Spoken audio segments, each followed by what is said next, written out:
నమస్కారం. నా పేరు డాక్టర్ పురు ధవన్ మరియు ఈ వీడియోలో మనం డయాబెటిస్ గురించి తెలుసుకుంటాం. డయాబెటిస్ ఎలా పార్కిన్సన్ రోగికి నష్టం కలిగిస్తుంది?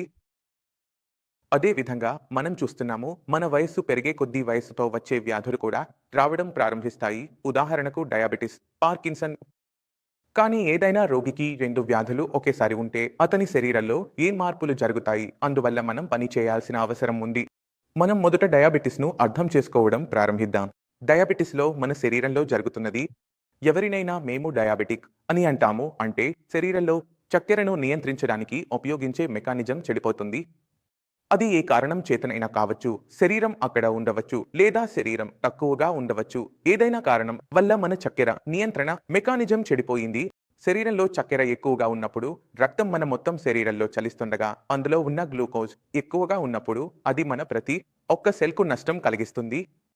ప్రతి ఒక్కటి అగాన్కు నష్టం కలిగిస్తుంది. అది మన మెదడు అయినా, ఊపిరితిత్తులు అయినా, గుండె అయినా, కాలేయం అయినా అది అన్నింటికీ హాని కలిగిస్తుంది. దీని కారణంగా అన్ని మధుమేహ రోగుల్లో ఒక సాధారణ విషయం కనిపిస్తుంది. వారి శరీరంలో వృద్ధాప్య ప్రక్రియ ఇతర మధుమేహం లేని రోగుల కంటే చాలా వేగంగా జరుగుతుంది. ఒక రోగికి 19 సంవత్సరాలుగా డయాబెటిస్ ఉందని అనుకుందాం మరియు ఒక వ్యక్తి 60 సంవత్సరాల వయస్సు ఉన్నాడు. మరొక వ్యక్తి కూడా 60 సంవత్సరాల వయస్సు ఉన్నాడు. ఒకటి 19 సంవత్సరాలుగా డయాబెటిక్ రోగి ఉన్నాడు. అందువల్ల మీరు చూస్తారు నగరంలో డయాబెటిక్ రోగి వయస్సు చాలా ఎక్కువగా కనిపిస్తుంది. అది 70లలో కనిపిస్తున్నది. దానికి కారణం ఏమిటంటే శరీరంలో మరమ్మతు మెకానిజం సరిగ్గా పనిచేయడం లేదు. శరీరం తన టిష్యూను మళ్ళీ ఆరోగ్యంగా చేయడం సాధ్యం కావడం లేదు. శరీరం త్వరగా వృద్ధి చెందుతోంది. మీరు మీ చుట్టుపక్కల మీ కుటుంబంలో ఈ విషయం గమనించాలనుకుంటే అది మీకు కూడా కనిపిస్తుంది. మీ అత్త మీకు మామ అయినట్లే 2 సుమారు ఒకేలా ఉంటాయి. తరచుగా 23 సంవత్సరాల తేడా ఉంటుంది. చిన్నవారు మధుమేహ వ్యాధిగ్రస్తులైతే వారు మీకు పెద్దవారిగా కనిపిస్తారు. మీకు అనిపిస్తుందా వీరి వయస్సు ఎక్కువగా ఉంది? డయాబెటిస్కు వెనుక కారణం ఏమిటి?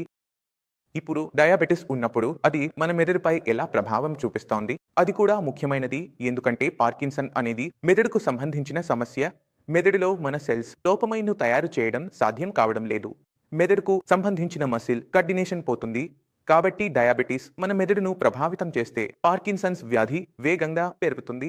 ఎందుకంటే సెల్స్‌కు సమస్యలు ఉంటాయి. మెదడుకు సంబంధించిన సెల్స్‌కు కూడా సమస్యలు ఉంటాయి. తమను తాము మరమ్మతు చేసుకోవడంలో ఒక రోగికి పార్కిన్సన్ మరియు డయాబెటిస్ 2 ఒకేసారి కనిపిస్తే డయాబెటిస్‌ను ఏ విధంగా అయినా నియంత్రించాలి. సాధారణంగా షుగర్ స్థాయిలు ఫాస్టింగ్ సమయంలో ఉంటాయి. ఆ టీ తినిన తర్వాత అది ఆన్ ఏ టీ వరకు వెళ్ళిపోతుంది.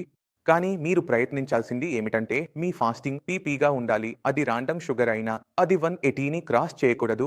200లను పూర్తిగా దాటకూడదు. ఎందుకంటే షుగర్ ఈ స్థాయికి మించి వెళ్ళినప్పుడు అది మీ శరీరానికి నష్టం చేయడం ప్రారంభిస్తుంది. మీరు ఏదైనా ఆర్గన్ గురించి మాట్లాడుతున్నా అది మీ కిడ్నీ అయినా, మీ లివర్ అయినా, మీ కళ్ళైనా, మీ నర్వ్స్ అయినా అవి నష్టం పొందడం అప్పుడే జరుగుతుంది. అది 200ని దాటినప్పుడు. అంటే రోజులో మీరు చూస్తే షుగర్ 250కి వస్తోంది. షుగర్ టెస్ట్ చేస్తే ఒక 100 వస్తోంది. మందులు తీసుకుంటే అది 300కి చేరుకుంటుంది. ఇలాంటి కేసుల్లో నష్టం ఎక్కువగా జరుగుతుంది. కాబట్టి ఇప్పుడు మనం ఏమి చేయాలి? మీ షుగర్ స్థాయిని ఒక 100కి కింద ఉంచడానికి ప్రయత్నించాలి. దానికంటే ఎక్కువగా ఎలాంటి పరిస్థితిలోనూ వెళ్ళకూడదు. మనం ఇలా చేస్తే షుగర్ కారణంగా మన మెదడుకు సంబంధించిన సెల్కు నష్టం తక్కువగా ఉంటుంది. మన పాకిస్తాన్ పరిస్థితి తీవ్ర స్థాయిలో ఉండదు. అది నియంత్రణలోనే ఉంటుంది. అక్కడ ఏదైనా మందు ఉంటే దానికి స్పందన కూడా చూడవచ్చు. ఎందుకంటే మనం ఏదైనా శరీరంలో ఏదైనా ఆర్గన్‌ను సరిదిద్దాలనుకుంటే మనకు నష్టం జరుగుతున్నప్పుడు దాన్ని ఆపాలి.